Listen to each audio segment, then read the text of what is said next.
ये जो BAPS हिंदू मंदिर अबू धाबी में बन रहा है, उसके पीछे गुरु हरि प्रमुख स्वामी महाराज की एक शुभ भावना और प्रार्थना थी।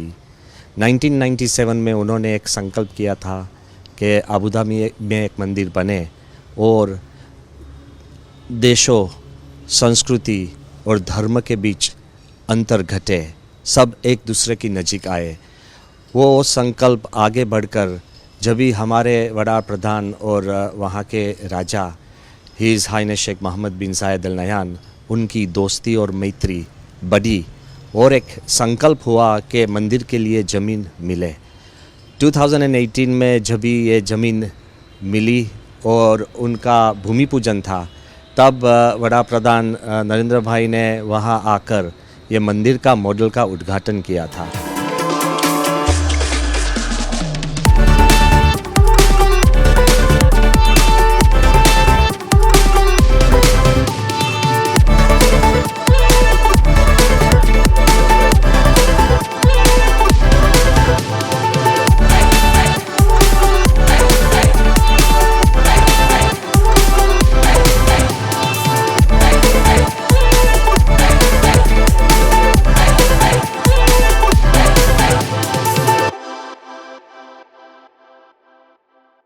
Subscribe to Midday India.